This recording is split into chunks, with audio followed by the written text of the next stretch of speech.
Hi everyone, welcome to my channel. Today I'm going to attempt something very different. This is a piece that has been requested for an office space, and so what I have is a 24 by 48 long canvas, right? And I am not that confident about pouring on such a large space. So what I figured was I would do something with obviously a lot of negative space, because that's one way of avoiding disasters or just compositions that don't look balanced when you pour in such a large space. So what I want to do, here's my thought. I took a bunch of icons off the internet and I put together this. I got the jug and water from somewhere, I got a fruit bowl from somewhere, I got the wine glasses and wine bottle from somewhere, and I put it together on PowerPoint and I printed it. So what I'm going to do is use this as my pouring space, if you get what I'm trying here.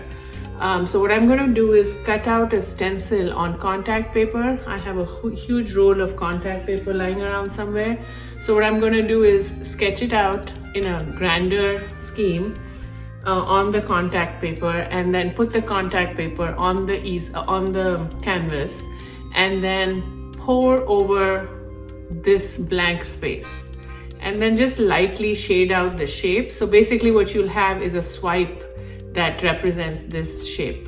And then for the background, then I will go in, I don't want to paint the background first because I don't know how well the contact paper will prevent bleeding of the paint. So I want to paint the background afterwards. Just paint like a normal shaded background that goes on most acrylic paintings. So I'll have a huge chunk of it that'll be abstract, shaped like this. I think it should look good. So today that's the project. It's gonna take me a long time, I know, but I'm very excited about it. And I will let you watch and see what I'm doing. Wish me luck.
Okay, so I have the stencils cut out, and for those of the singular stencil cut out, and for those of you who were watching me cutting and screaming about what I was doing wrong, I intended for the pour to be on this and the rest of the canvas to be the negative space, but I cut it the wrong way. I cut out the stencil rather than the outside of the stencil, if you know what I mean. I should have had the contact paper with this cut out from it like a hole punch, but I did the reverse. So my plans have changed.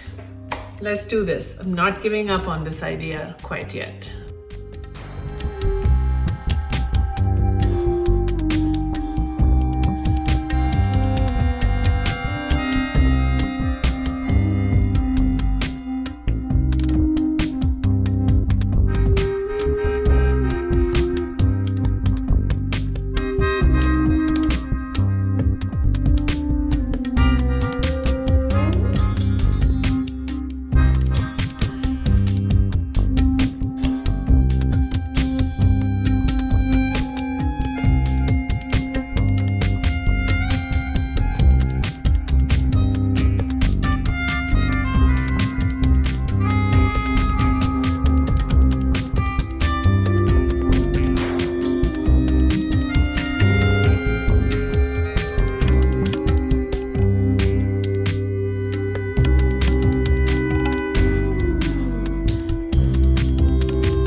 Been requested to do a red, white and blue painting, and so I selected a bright red as my pop color and 3 shades of blue, and it's not straight out of a box, it's various mixes.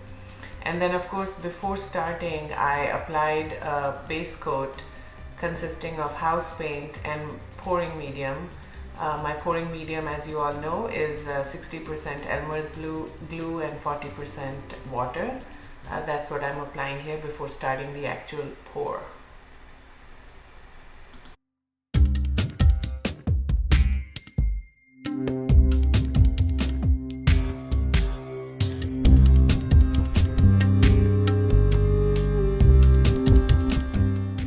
Based on the size of the canvas and guidance provided by one of my favorite YouTubers, Left-Brained Artist, I kind of figured I need 4 cups. And I wanted to do a flip cup, but because of the size of the canvas I decided to do the flip cup transfer pour that I did in my previous YouTube video. So this is putting the pedal to the metal to see how well it works.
final product, the pour product, is looking well balanced. I see a lot of red, but I also know there's contact paper underneath, so most of that red is going to come out.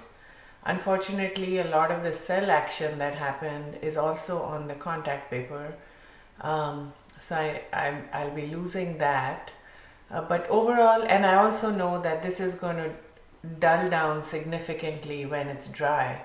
So I think it'll form the perfect background for that still life art that's buried under here. I could kind of feel and see the outline of the contact paper under the acrylic painting.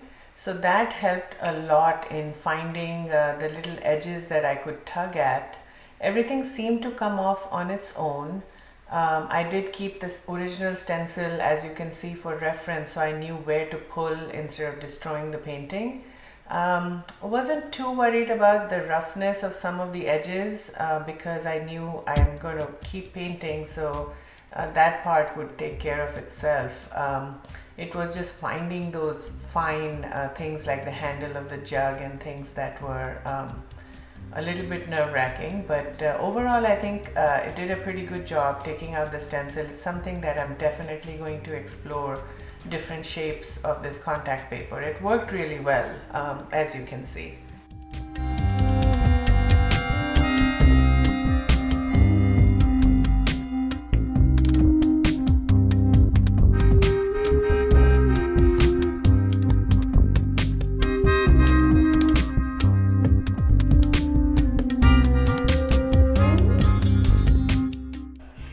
Instead of buying new acrylic paint, a thicker acrylic paint with which I can do this palette knife, I decided to use this heavy gel medium to thicken my acrylic paints. So basically this gel medium was perfect. It does not alter the tone, the color of the paint, but you know, it just makes the paint really thick and ideal for that textured finish on acrylic with the acrylic knife. So that's another money saving tip, and just in general just so much easier because I don't have to worry about having two sets of paints to maintain, one for the pours and a separate one for palette knives.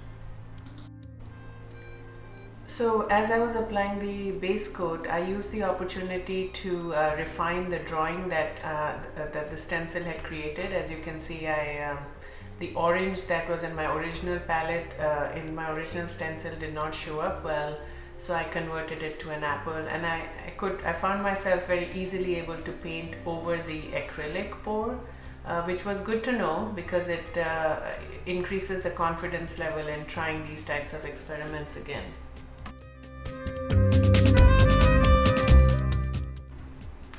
I did have to edit out a lot of my head just blocking the camera for most of this palette, so I apologize for the poor camera angle. I've done my best to clip out pieces where you can actually see the painting as it develops.